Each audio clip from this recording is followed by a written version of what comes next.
24 анализа, добро вечер и добро дојдовте. Тензијата во собранието ескалира. Собранискиот спикер Талат Џафери ќе заработи интерпелација. Ќе ја доживее ли ова интерпелација светлото на денот и да биде разгледувана на собраниска седница? Колку тензијата од собранието ќе се прилее на улиците, дали власта покажува нервоза во законодавниот дом? Колку ќе испровоцира Христијан Мицковски предвремени парламентарни избори, дали сето тоа ќе зависи од евентуално ново вето во јуни од Бугарија. Како сето тоа ќе влијае и од безбедносен аспект, особено по најавите на Тирана, дека е време да се раздали од пакетот со Скопје.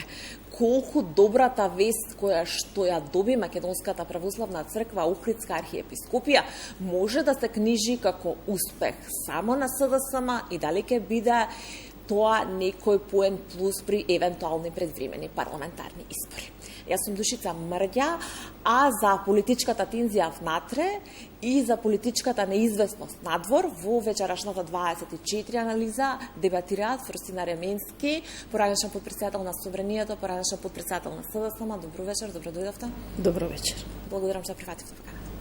Илија Димовски, поранешен пратеник, поранешен координатор на пратеничката група на ВМРО ДПМН и сега, иако не член на извршниот комитет, сепак дел од високите партиски состаноци во ВМРО ДПМН. Добро вечер. Добро вечер, благодарам за поканата. Благодарам што ја прифативте.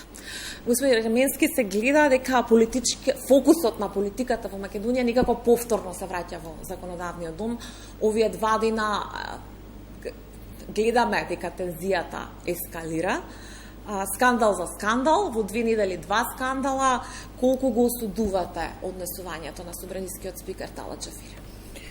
Собранието секогаш било во фокус на вниманието, особено партиското внимание, кога одредени прашања не сакале доволно да се стават во фокус, кога се станува збор, да кажеме, за одредени владени политики, за некои прашања кои што опфаќаат една поширока структура на носители на јавни функции, и секогаш тоа како по некое правило се фрла топката во собранието, се напаѓале пратениците за одредени начини на нивно поведение и тоа прераснувало во некаква, да кажеме, континуирана политика која што се води во рамките на собранието и секако предизвикува новинарски интерес. Прашањето на однесување на пратениците не е прашање кое што е дебатирано од вчера или од денеска и не е само прашање кое што се дебатира во контекст на ова што е ваше прашање за однесувањето на председателот на собранието, туку многу години наназад собранието се трудело низ внатрешните процедури, преку етичките кодекси, преку подобрувањето на текстот на етичките кодекси да се регулира или да се стави некаква рамка на некакво примерно, умерено, достоинствено однесување на пратениците, кое што секако опфаќа малку поширок спектар на употреба на изрази, забрана за употреба на изрази, однос во меѓусебна комуникација, однос на пратеникот на пленарна седница, во комуникација со колеги и така натаму. И ние бевме со колегата Димовски во таа работна група кога на втората Жан Моне сесија го усвоивме реално етичкиот кодекс 2018 година, со цел тоа да предизвика малку посериозна етичка и морална компонента на пратениците. И сега од аспект на ова што го поставивте како прашање за однесувањето на председателот Талат Џафери, со кој што сум имала години искуство да комуницирам, и секако колегата Димовски од аспект на координатор ја имал истата таа прилика, моралните аспекти и етичките димензии секогаш имаат 2 страни. Значи, ниту за кавга, ниту за радост не може човек да биде еден и единствен, туку најмалку двајца во овој контекст. Мене во целата ситуација ми е прилично нејасно зашто конкретно станува збор, со оглед на тоа дека примивме информации само од медиумите. Но ако се работи за комуникација со припадници на собраниските служби, мене ме чуди, да кажеме, исклучивоста или исклученоста на надлежноста на генералниот секретар на собранието, затоа што генералниот секретар на собранието е во кореспонденција и во комуникација за начинот на извршување и квалитетот на извршување на задачите на службите. Тоа е едниот аспект. Во овој случај претседателот Талат Џафери го одбра да се стави сам во фокусот на ова прашање, кое што очигледно тангира повеќе аспекти на собраниското работење. Тоа е едниот аспект. И вториот аспект, што од мене, од безбедносен аспект, ми е по-малку така индикативно и интересно, бидејќи ние зборувавме и за прашањето на обезбедување на собранието, кој се грижи за редот, за начинот на чување на одредени материјали во рамките на собранието. Прилично ми е индикативно за тоа како, да кажеме, одредени снимки или како одредени прашања на комуникација во рамките на собранието добиваат јавност. Некој ќе каже, очигледно опозицијата ќе каже дека тоа е прашањето на јавниот интерес, меѓутоа мислам дека прашањето на таквата комуникација во рамките на собранието е нешто што може секој ден да излегуваат вакви или слични скандали или афери, ако така ги именувате, но за мене е многу посуштествено прашањето за тоа како сега Комисијата за мандатно-имунитетни прашања ќе се постави во целата ситуација, имајќи во предвид дека сега има и најавена интерпелација, која што не се случила до сега на претседател на собрание, ако не се лажам. Може би имало обиди, но сериозна интерпелација не се случило, со тоа што не верувам дека, да, тоа е легитимната опозицијска партиска битка во рамките на собранието и тоа не можеме со никакви процедури во деловникот за спречување на филибастеринг да се регулира. Имавме такви обиди и бевме предодредено решение во третиот состанок на Жан Моне, меѓутоа за жал тоа не се случи.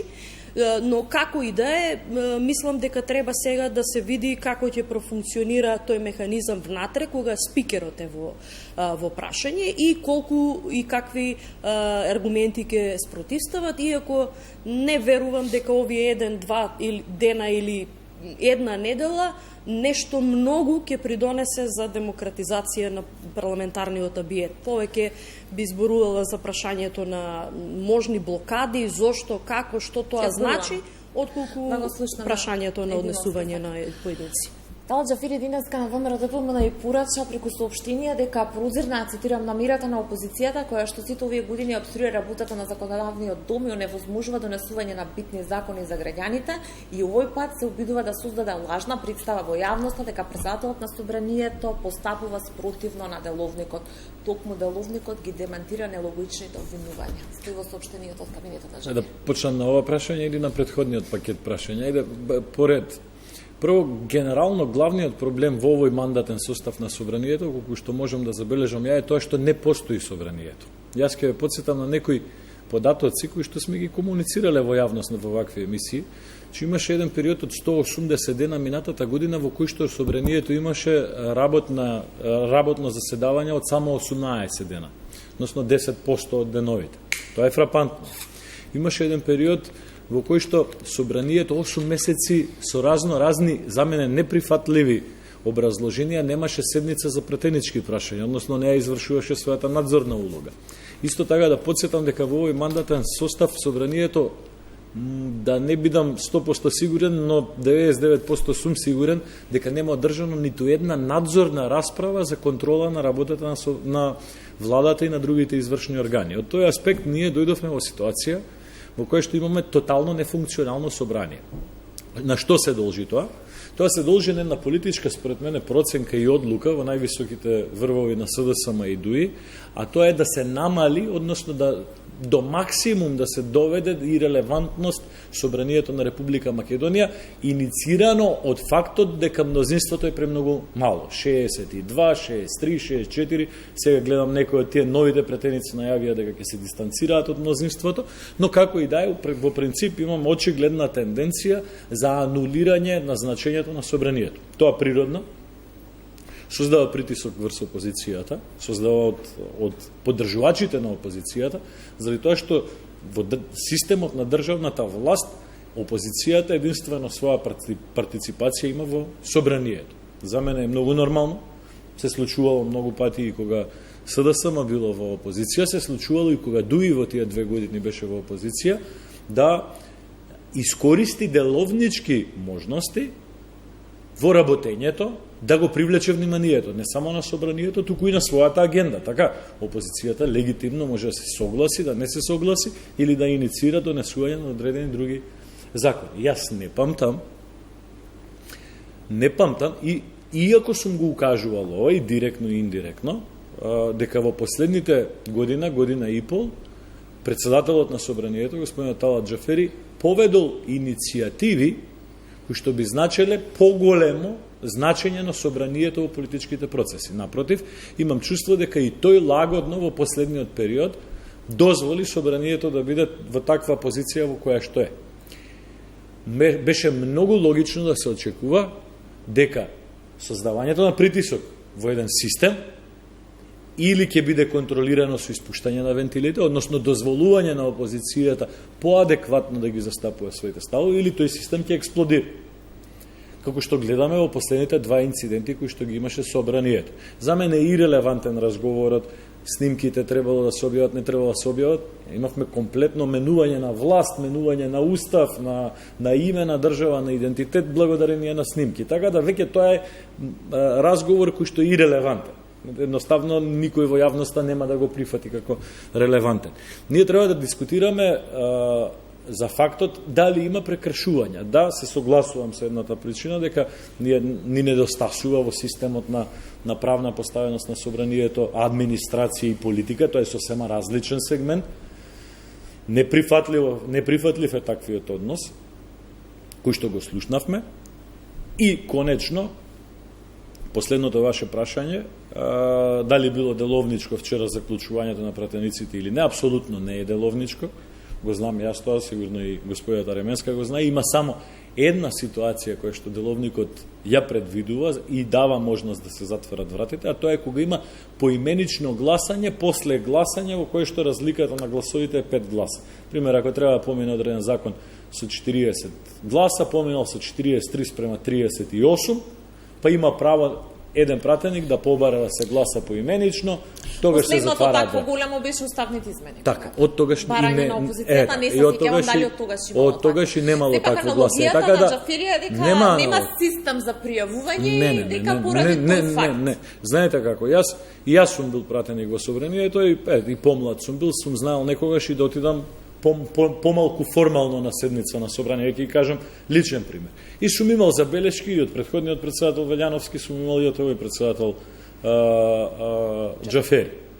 Јас сум, уште тогаш сум логицирал и сум се спротивставувал дека суверенитетот и слободата на однесување на пратениците мора да е врвена придобивка, заради тоа што ако на пратениците им е оневозможен, ако пратениците се под закан, ако пратениците се под кривичен прогон, ако пратениците се под пресија, тогаш тие не можат да одлучуваат согласно својата волја, односно некои сака да не одлучуваат согласно својата волја. Апсолутно е неприфатливо било какво ограничување на движењето на пратениците и на сите граѓани, но во конкретниот случај на пратениците во оваа ситуација. Не едноставно, мислам дека господинот Џафери се поставува од позиција на така дека он го контролира собранието. Не, он е таму прв меѓу еднаквите и он мора да комуницира, мора агендата да ја усогласува со подпредседателите на собранието, со координаторите, мора заеднички да дискутираат околу сите прашања. Да, тој има можности според деловникот да влече сам потези, но деловникот не е така поставен за да тој навистина и сам ги носи одлуките. Ако сам ги носи одлуките, секогаш ќе има проблем. Господин Ременски, нервозна ли е власта во собранието? Дуи молчи цело ова време? Никако битката за одбрана на Џаферија ја превзема СДСМ? Да ви кажам, во последно време некако и третиот канал не ми е толку така приемчив за гледање.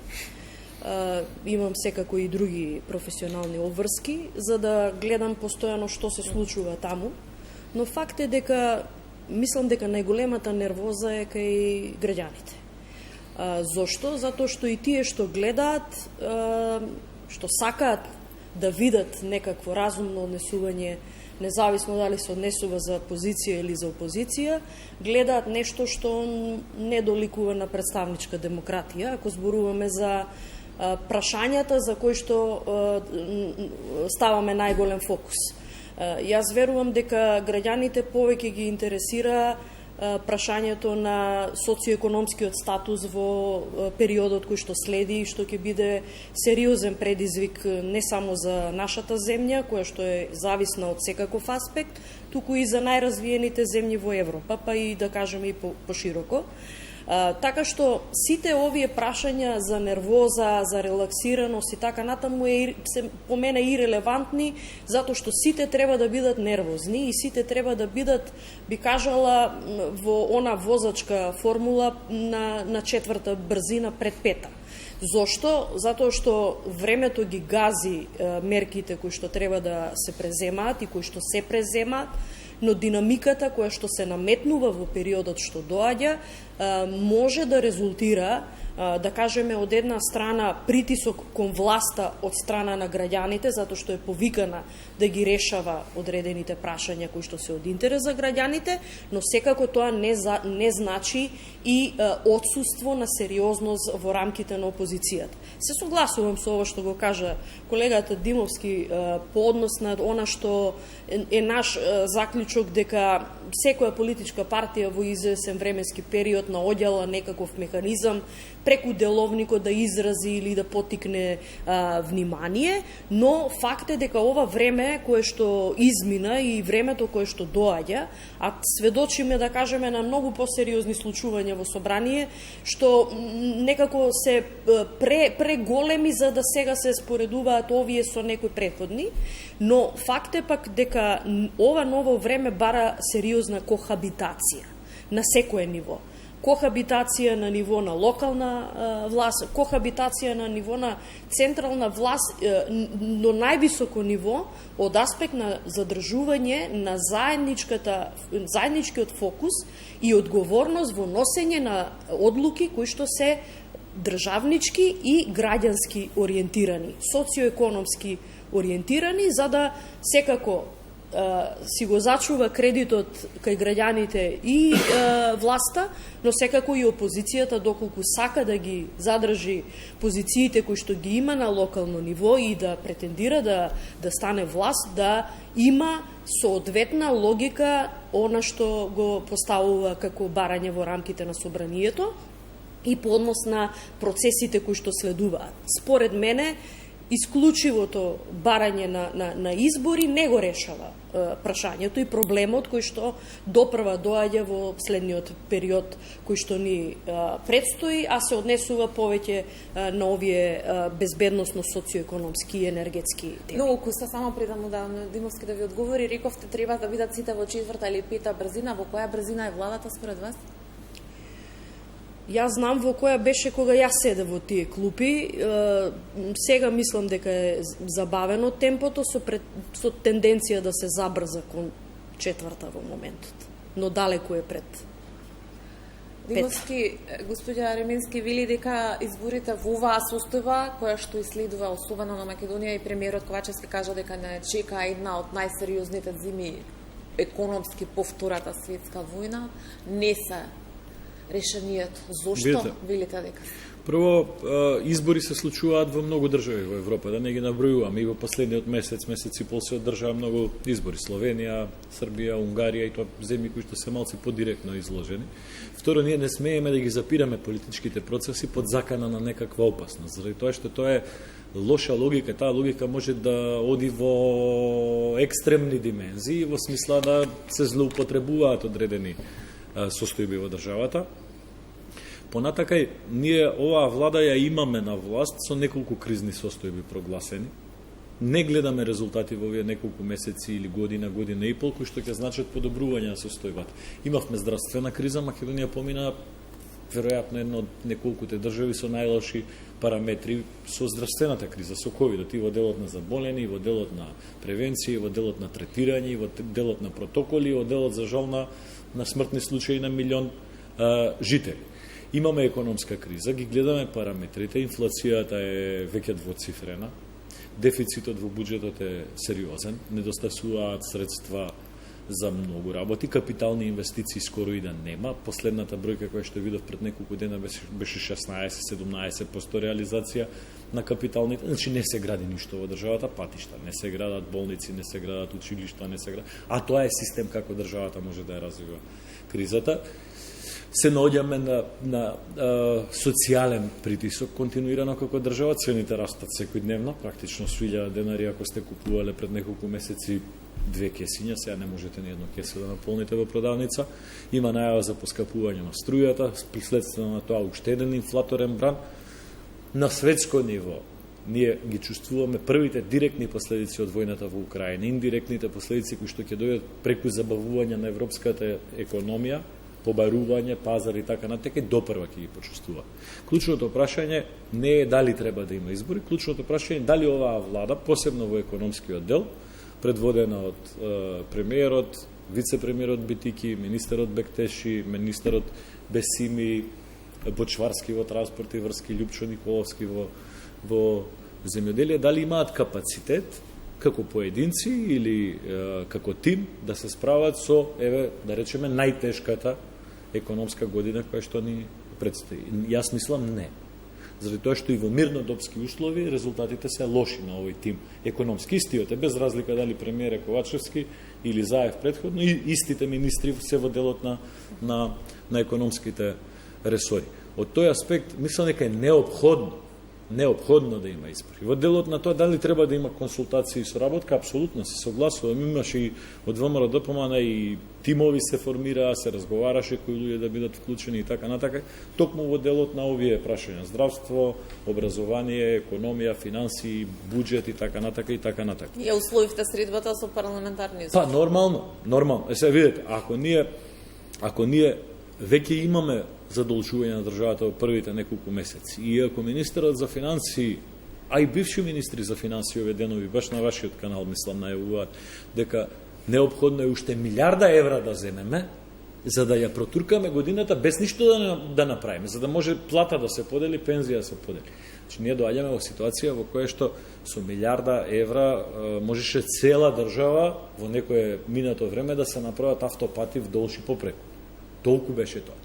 Ние кога зимавме задолжување за капитални проекти во време на предходната власт од 70 милиони, од 100 милиони евра за капитални проекти као болницата во Штип, например, тогаш имаше паники во општеството, се пратеа писма од тогашни функционери на опозицијата до Светска банка, до ММФ, за да се блокираат тие процеси. Сега имаме една ноншалантна нетолерантност према опозицијата. Значи, самите најавуваат криза, а самите не превземаат мерки кои што треба да значат. Значи, да заокружам, според мене овој тим во владата нема капацитет да се справи со економските состојби кои што ни следуваат. Затоа се неопходни брзи парламентарни избори. Спирамински? Показателите за кои што зборуваше Димовски говорат дека тоа е тренд кој што не е од денеска и ги следи скоро сите земји во регионот. Секако тоа не треба да ни биде за утеха, затоа што тоа говори дека и регионот и земјите од Европа ги следат проценти на инфлација, ги следи задолжување, ги следи ограничување во потрошувачката, во извозот, во увозот и така натаму, но факт е пак дека сите овие прашања кои што ги тангираат на директен или индиректен начин граѓаните не подразбираат етничка и партиска боја.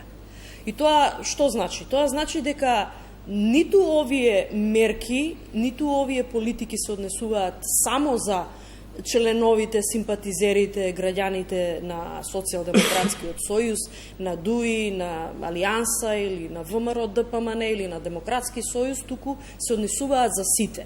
Така што пристапот на гледање на нештата дека преку ноќ некои работи ќе се сменат, ако дојде до промена на власта, по мене е нереален, затоа што проблемите ќе бидат исти, дополнително што да не заборавиме дека периодот на било какви избори, воредни, редовни и така натаму, влегуваме во антикорупцијски мерки, што пак дополнително ги забавува економските текови и можности што се нудат во такви состојби, така што повторно ќе се навратам на ова на прашање на кохабитација, во кое што треба навистина да се соработува во барањето и нудењето на решенија по однос на политики кои што ќе значат добро за граѓаните.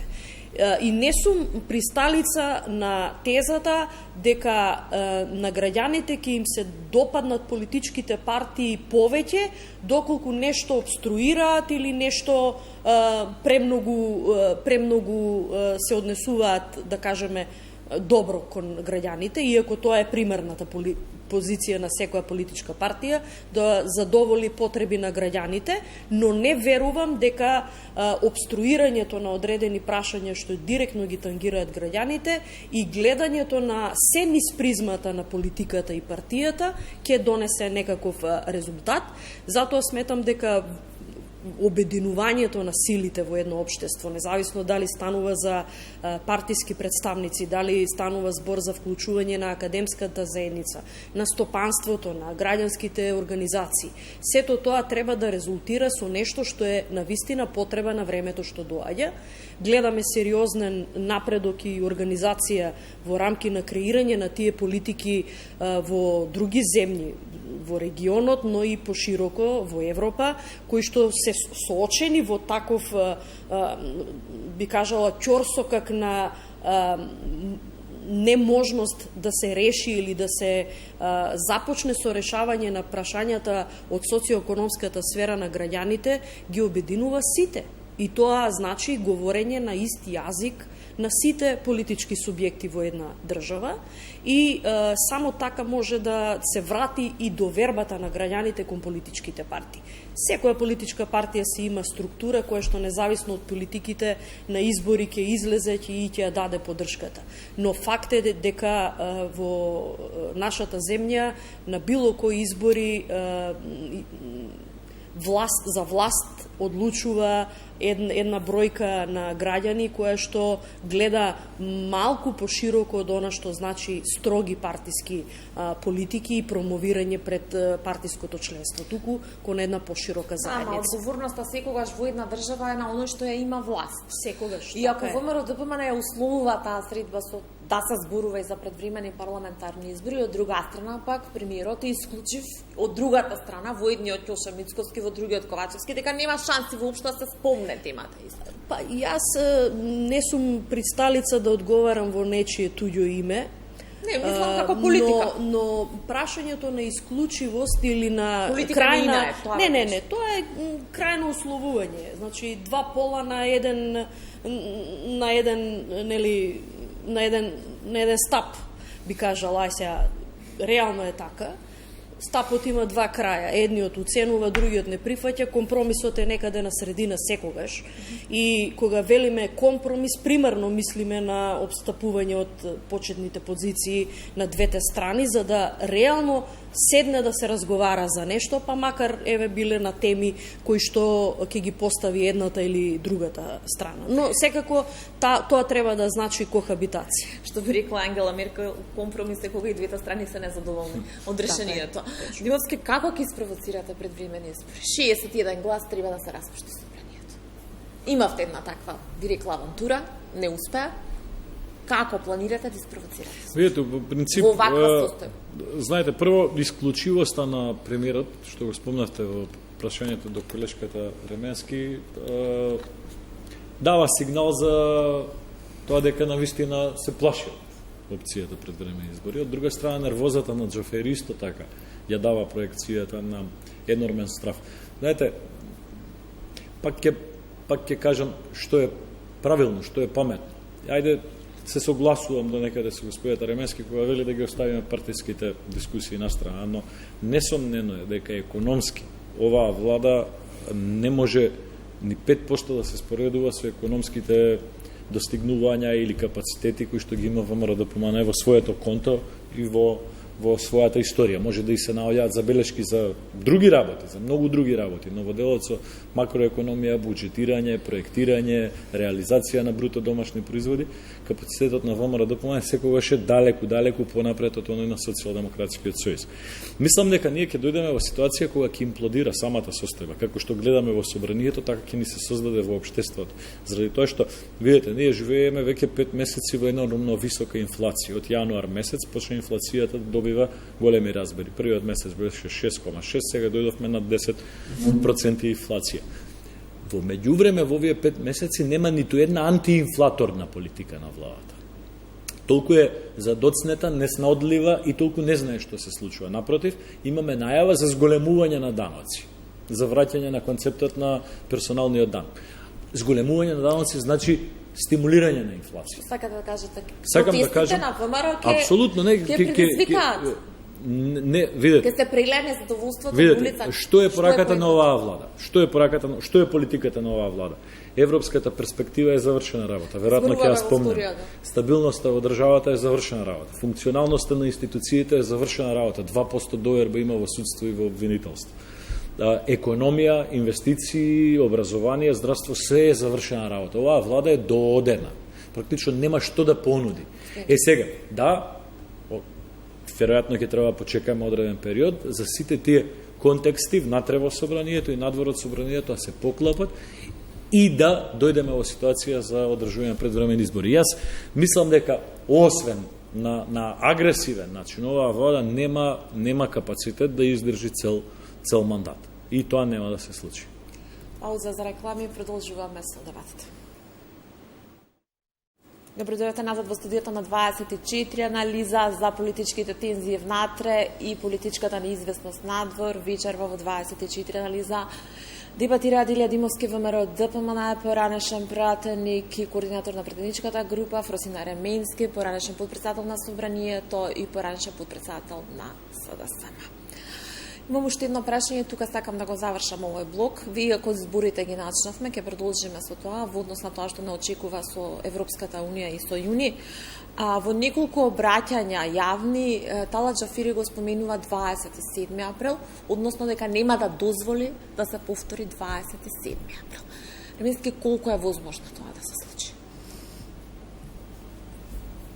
Во целава ова атмосфера.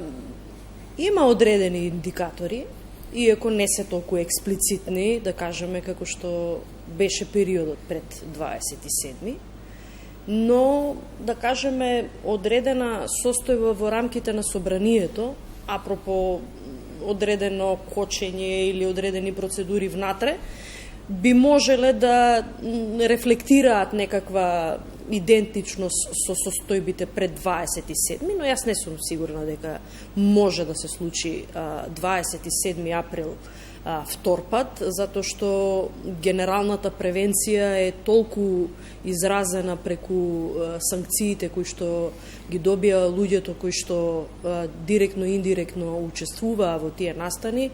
Не верувам дека некој друг собраниски состав или припадници на безбедносни служби или било кој друг граѓанин кој што се соочил со таква санкција би можел да направи некаков повторен таков гест, иако, да кажеме, од аспект на луѓе кои што не беа опфатени со одредени постапки во рамките на истрагите за 27 април или пак беа опфатени, но на еден или на друг начин исчезна од хартијата на јавното обвинителство, можат да си приуштат некаква логистика за некаква состојба која што нема да биде прифатлива од аспект на она што се очекува и од парламентот и од политиките. Мислам дека председателот Талат Џафери повеќе упатува некаква порака и предупредување во однос на тоа дека не смеа да се случуваат такви работи во рамките и на парламентот и да не се размислува за нешто слично поврзано со настаните што предходеа пред 27 април, иако, знаете, политичката агенда на политичките партии од аспект на тоа како ќе настапат, дали ќе се организираат некакви протести, дали и како ќе настапат во рамките на собранието, не може да биде под команда на некој кој што раководи со парламент, туку напротив, тоа е проценка на луѓето кои што ги прават тие, да кажеме планови и проценки, што добиваат, а што губат, а секако и одговорноста паѓа на нив, но тоа пак најмалку значи дека институциите кои што треба да обезбедат соодветно и правилно и законито функционирање во рамките на парламентот и во рамките на институциите кои што треба да превенираат такви случувања да не се повторат, не значи дека тие пак не треба да бидат одговорни и да превенираат доколку има индици дека нешто такво може да се случи, но верувам дека не помина многу време од 27 5 години се неделато тој настан, секоја година некако се подсетуваме, но таква форма, мислам, никогаш нема да се случи, а секако може да гледаме форми на блокади на собрание, протести на улици пред собрание, тоа е нешто што е дел од овој демократски, да кажеме, фолклор во изминативе години што сме го гледале, а капацитетноста во делот на масовност, во делот на мотивација, причина зошто треба да се излезе е нешто што мислам дека е прашање на кое што повеќе би интересирало и интригирало опозицијата отколку власта, но секако и власта е тука повикана да ги скенира пропустите кои што можат да бидат искористени во тој контекст од страна на опозицијата. Имаска кога зборува за 27 април, Џафери конкретно се обраќа на ВМРО ДПМН. Видите, јас повеќе има пресуди на поранешни функционери, неправосилни се уште. Колку е опција повторно? Не, апсолутно. Видите, тоа е злоупотреба на еден немил настан. И мислам дека дуи тука и во тој период искористи најмногу и сега се обидува да искористи најмногу и користејќи го 27 јас повеќе го гледам како некаква закана или воведување на таков начин на страховладење со државата. Немојте да ви текнало нешто, ти видовте тие. Значи тоа е системот кој што го гледаме 5 години, а некој крене малце глава, треба да се подсече, ако некој е непослушен и постапува во собранието различно од тоа што некој очекува, па имаш обвинителни постапки, имаш судски постапки и така натака и така натака. И во овој случај мислам дека е еден систем на наметнување на страф и на страховладење. Знаете, ние дојавме во ситуација во која што владата доживеа да има за нејзе изгласано доверба во празен парламент. И тоа господинот Џафери го обзнани на констатирам, констатирам дека владата има доверба во собранието само Артан Груби, Крешник Бектеши и Зоран Заев. Понатака имате ситуација во која што почна новинари да се повикуваат во полициски станици за необјавени вести. Не зборам за објавени вести.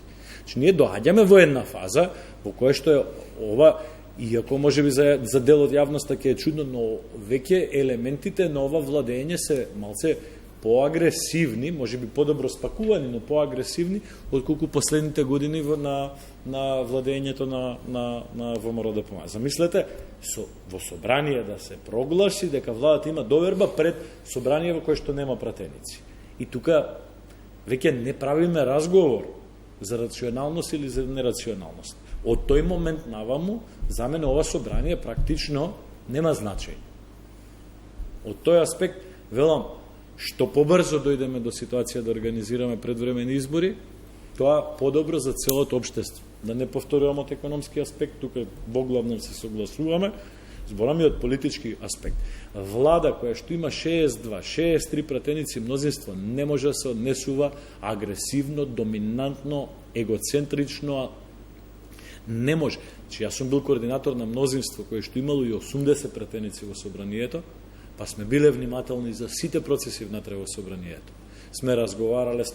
Да, имало ситуација предходно и на поинакви состојби, но не можете вие да си го терате собранието како да ви е приватен посет. Не може. Ако немате разговор со опозиција за агендата за работа со собранието, за дневните редови, за закажување на комисии, тогаш нормално е да дојде собранието до ваква ситуација до која што доаѓа. Сега, господин Димовски, памтиме ние, барам јас сум долго време исто во собрание како извистувач, памтиме како и деловник се носи само со власта, си го носи без опозиција, изборен законник и така натаму и така натаму. Памтиме и многу други работи душици. Така, имало... Памтиме дека ветувањето беше дека собранието нема да има скратени постапки и постапки со европски знамења. Сега собранието не постои, постои само комисијата за европски прашања. Нема другиве комисии немаат работа, сите закони се со така, а ветувањето на тогашната опозиција, сегашна власт беше дека нема да има скратени постапки со европски знаменци. Значи се носат закони кои што немаат никаква врска со европско знаменце, со европско знаменце. И тоа го прават луѓе кои што најгласно се бореле, во наводници се бореле против таквата пракса. И тогаш е иронијата поголема. Тогаш е тоа што на граѓаните велиме им се смачува од политика. Душица. Само уште една поента, дозволете, значи генерално главниот проблем ние секогаш на вакви дебатни емисија и во собранието и во тие дебати секогаш ги лечиме последиците.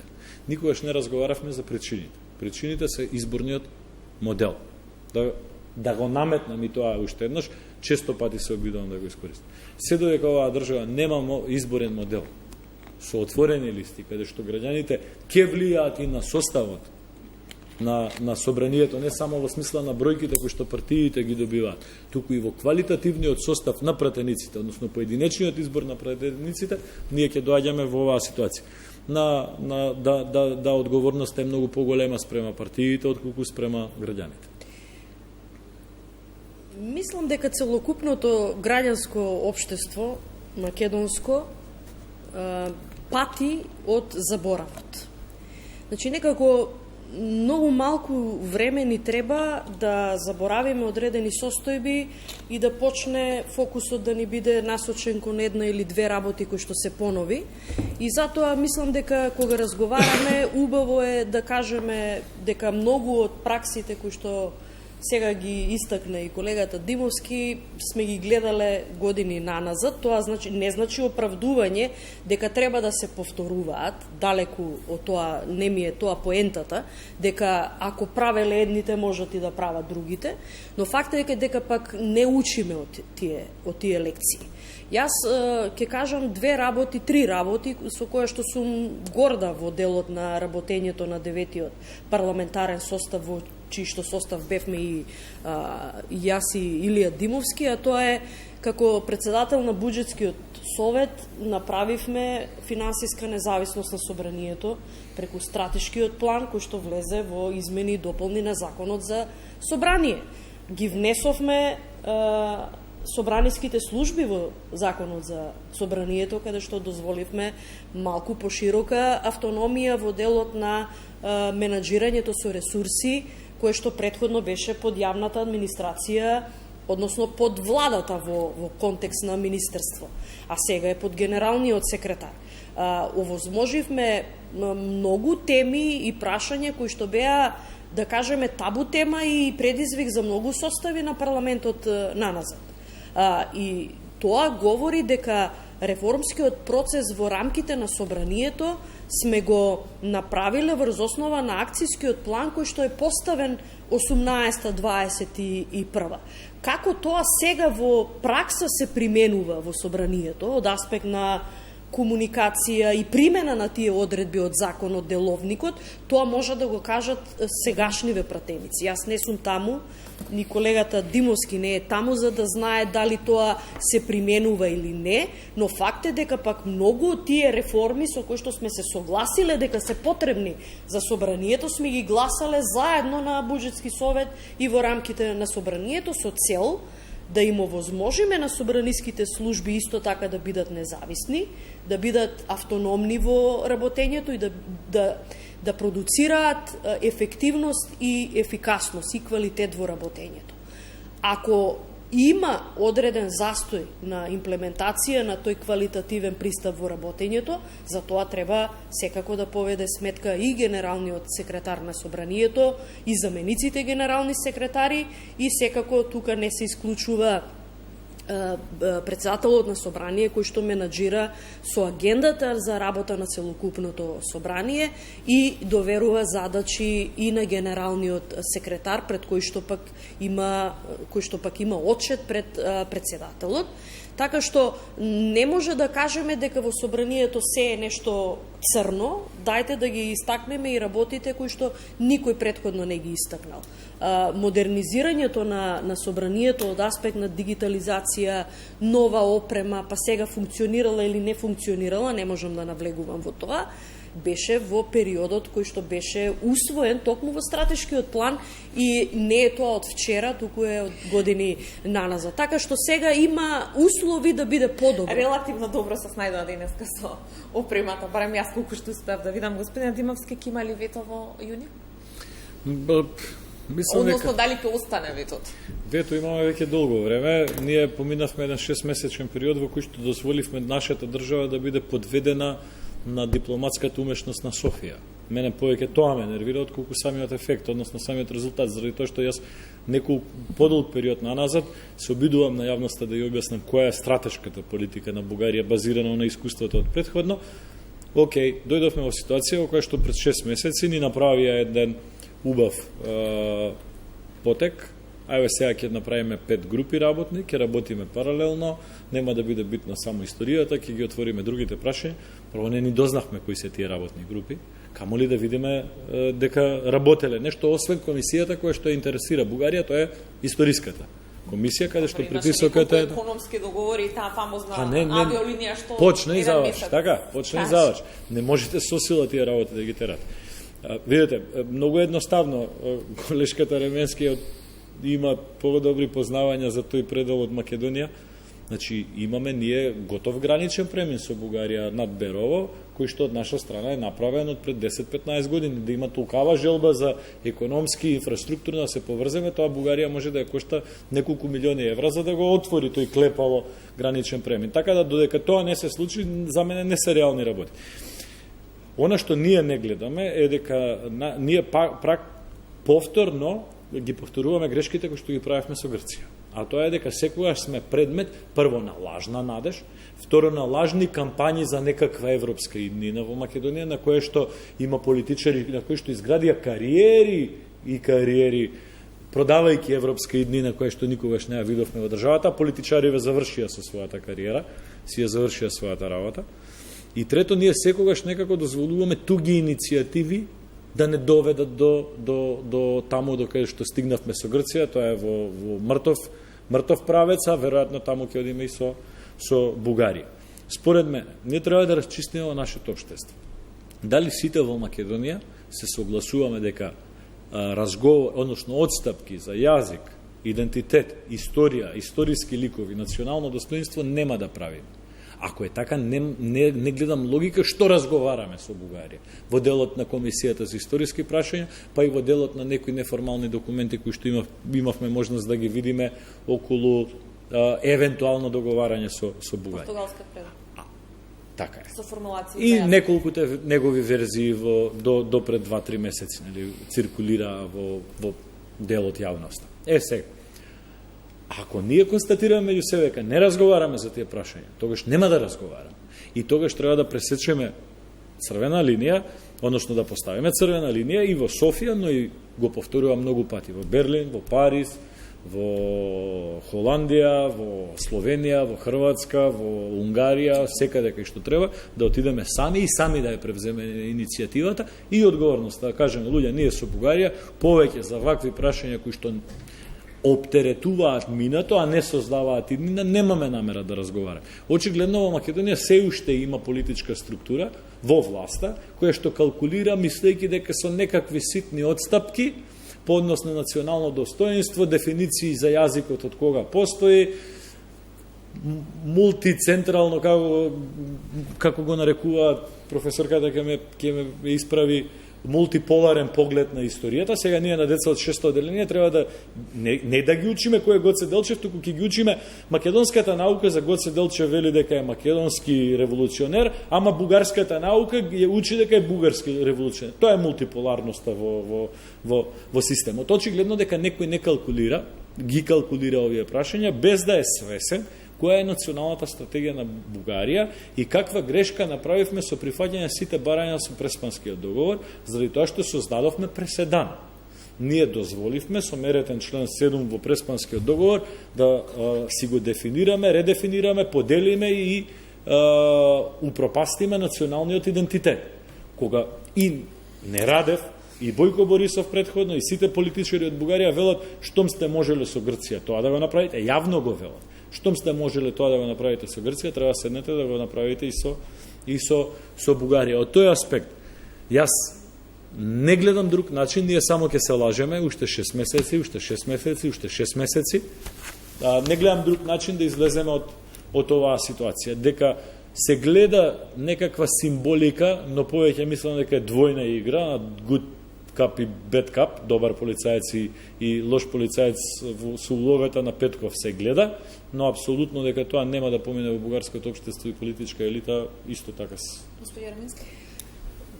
Не можам да направам паралела помеѓу Грција и Бугарија во однос на Македонија. Иста е политиката. Затоа што во таа комуникација пред договорот од Преспа со Грција и предходно, од подпишувањето на времената спогодба и така натаму, до решавањето на прашањето со името, ние не слушнавме од Грција негирање на македонскиот идентитет.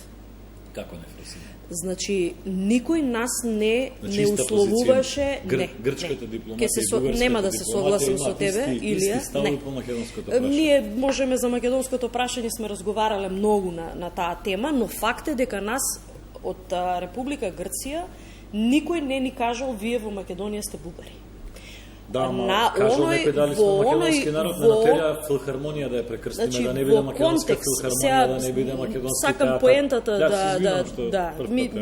ми упадна, иако знам дека имаме некои теми за кои што сме разговарале предходно и делиме и некои заеднички позиции, но факт е пак и дека ова што во последниве месеци се случува, би кажала и година и пол, во директно негирање на, да кажеме, именување на македонците дека не се македонци, дека се тие бугари и така натаму, допира до прашањето на политичката независност на една земја. И јас имам многу јасен и прецизен став, многу поодамна за оваа прашање и реков дека ова е недозволива реторика и недозволиво однесување помеѓу две членки на НАТО, алијансата, која што е примарно политички сојуз, а потоа и воен сојуз.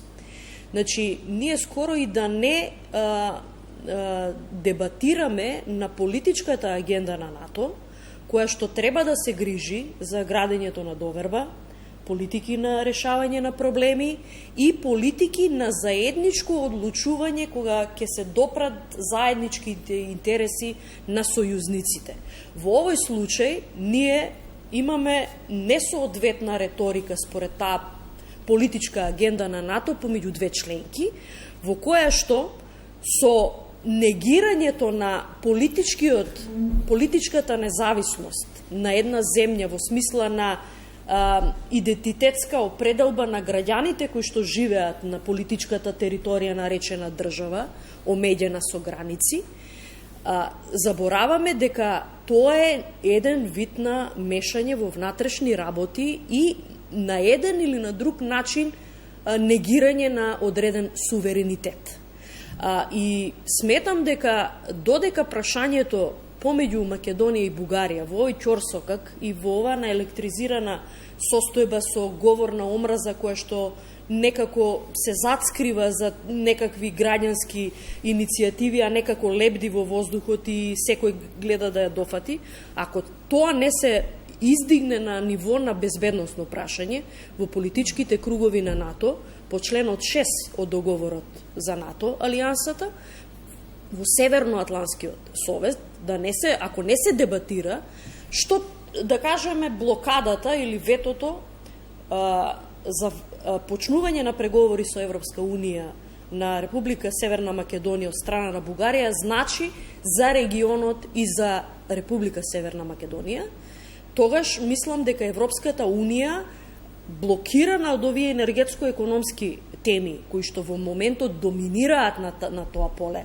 на дебата и како да се балансира, да се направи рамнотежа на приоритетите на Европската Унија, до тогаш нема да не сватат пресериозно.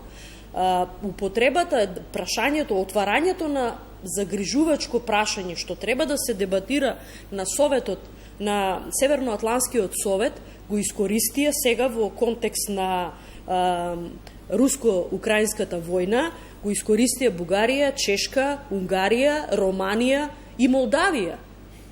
Го искористија Молдавија, не мислам дека Летонија и Литванија. Се повика на членот 4 од договорот на Алијансата, од документот, и побара Северноатланскиот совет да дебатира за загриженоста што руско-украинската војна значи по нивните економии, политичката стабилност, енергетската стабилност и безбедност. Ние не се приклучивме во таа иницијатива да се дискутира за тие прашања, но не се гледам дека не го препознаваме моментот дека и блокадата, односно ветото од Бугарија за нас представува безбедносен ризик на Балканот. Ако сме членки на НАТО, ние зборуваме за менаџирање и на други регионални безбедносни проблеми кои што не значат само некаква агресија или некаков вооружен конфликт. Ако дозволите да се замеша, мене токму ова логицирање ме плаши. Мислам дека се уште живееме во период на едно левичарска преголема надеж од тие глобални процеси кои што се случуваат во контекст на Македонија. Прво, да бидеме сигурни дека Европската Унија е заморена од проширување. Желбата за проширување во Европската Унија е сведена под 20%. Тоа ви го кажува секојдневно или француската дипломатија, или ви кажуваат високите представници на Европскиот совет. Значи, во последната недела имаше 2 такви изјави, во кои што на овој регион се нуди некаква втора лига на интеграција, што веројатно за жал на крај така ќе излезе. Втора работа, ние нашата улога во НАТО се уште си ја немаме најдено. Дали тоа е персонален дефицит во однесувањето или политички се уште не се чувствуваме комотни да се поставиме како рамноправна членка. Видете, нас таму кодот ни го сменија спротивно на Преспанскиот договор. Преспанскиот договор вика кодот ќе биде МК или МКД.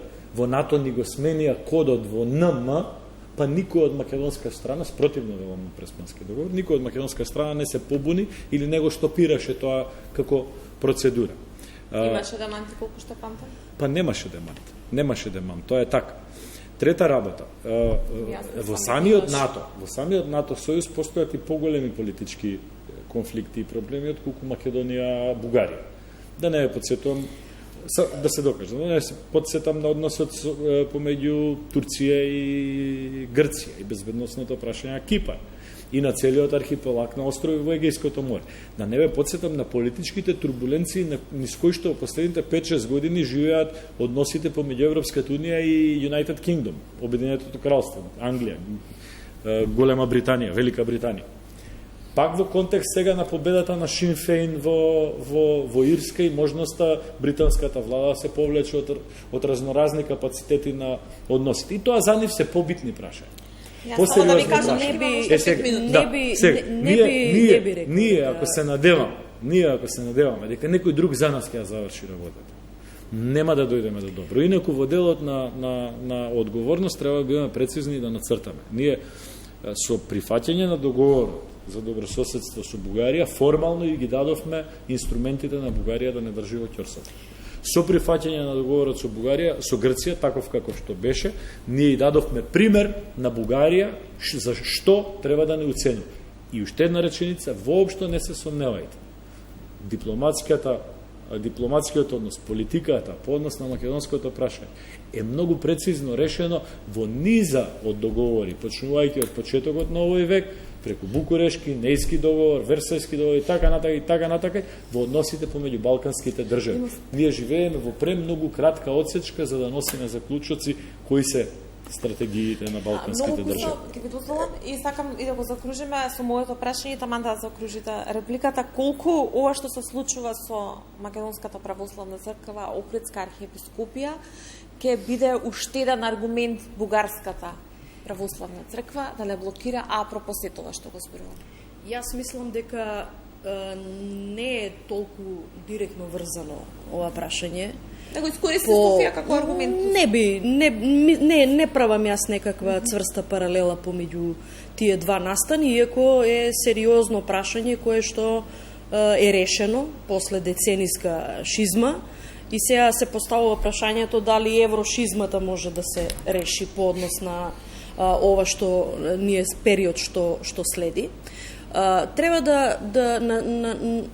да ни стане јасно на сите дека како што во Република Северна Македонија има структури кои што не инклинираат кон западните демократии, така и во Република Бугарија има структури кои што не сакат да ги промовираат до крај доследните европски вредности, затоа што тие се и реално земја членка на Европската Унија.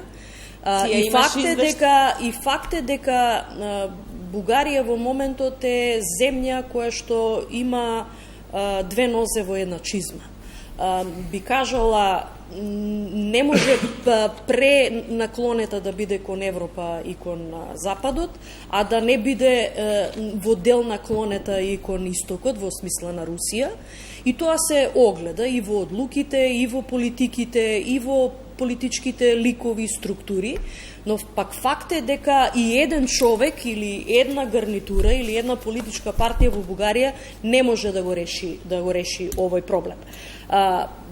Според мене, ние не смееме да трагаме и да отстапуваме од целта и да трагаме по некои други алтернативи од Европската Унија, затоа што овие компоненти кои што ги истакна Димовски, а се однесуваат за проблемите внатре во Европската Унија, да не заборавиме дека за прв пат во историјата на Европската Унија и на НАТО, безбедносната и одбрамбената политика на Европската Унија како колективен систем за безбедност и НАТО заедничките интереси, значи сојузничките, членките на НАТО, за прв пат се поклопуваат. Што значи третирањето на прашањето на безбедност, енергетска, економска, било каква на Европа, значи и фокус на НАТО алијансата. И не сум сигурна дека фокусот нема да биде ставен на Балканот. Во овие 3 години ја видовме најголемата себичност помеѓу државите внатре во Европската Унија. Месец и пол не може за нов пакет да се договорат за санкции. Значи, пакетот за санкции е друга димензија, која што го отвара прашањето на енергетската безбедност и колку сега калкулациите на Европа... Корона кризата си ги краде апаратите по аеродроми. Енергетската безбедност е сериозен предизвик на Европа во овој период, апропо односот кон руско-украинскиот... Колку Преспа е заслужна за автокефалноста на МПЦ? Ако беше Преспа пример за автокефалноста... Ако беше Преспанскиот договор пример за овој процес, тогаш веројатно МПЦ ќе се викаше Црква на Скопје и Пехчево и Кичево и ќе имаше чуден статус. Не овој процес, оваа политика е започната уште од времето на покојниот претседател Борис Трајковски. На оваа линија и на оваа политика учествува сите претходни влади, и Црвенковски, и Бучковски, и Ѓоргиевски, и Груевски. Средбите на претходниот претседател Ѓорги Иванов со цариградскиот патријарх Вартоломеј беа на број десетици. Мислам дека околу ова прашање апсолутно не треба да создаваме никаков впечаток, заради тоа што оваа политика е долгорочна. МПЦ се покажа како многу поуспешен дипломат од Министерството за надворешни работи и држава. Практично ние ќе имаме една таму тројна формула во која што МПЦ ќе се вика МПЦ, која црква како сака, така ќе може да комуницира со МПЦ, а поголем дел од црквите ќе комуницираат по целото име Македонска православна црква, Охридска архиепископија. Тоа што државата не успеа да го заштити и да го обезбеди, во конкретниот случај очигледно дека синодот на Македонската православна црква многу поуспешно го направи. Но на крај да останеме единствени по тоа прашање, да не се делиме, тука не смееме да дозволиме никаква политизација. Ова порака би ја прифатила како порака која што реално треба да се упати, бидејќи сите ние припаѓаме на одредени верски заедници и можеме да кажеме дека историскиот моментот на ова што го очекуваме како конечен автокефален статус од Вселенската патриаршија, која што го очекуваме да го добиеме како томос, но факт е пак и дека сите процеси низ историјата наназад ги решавале поединци. Требало да созрее времето и одреден поединец да се осмели да ги направи чекорите. Ова не сакам да звучи секако не во контекст на некаква поголема или помала заслуга, но ако направите споредба на ставот на СПЦ пред 5 години и ставот на овој поглавар на СПЦ во изминативе неколку години, ќе видите дека има разлика и во индивидуалниот пристап кон проблемот од страна на луѓето кои што дебатираат за него. Генералната политика така што на Србија генералните политики нас не обединуваат по многу нешто. Православието е големо и не треба тука верниците да се делат по никаква основа, но факт е пак дека за овие, би кажала, крупни историски улоги треба и момент созреан, но и луѓе кои што ќе одлучат и ќе убедат дека тоа е вистинскиот момент. Сите кои што го застапувале. Заслугата е на верниците, кои што даваа поддршка сиот и благодарам што вечерва бивте било 24 на мисла. Благодарам. Почитуване, ви благодарам за вниманието. Останете со телевизија 24.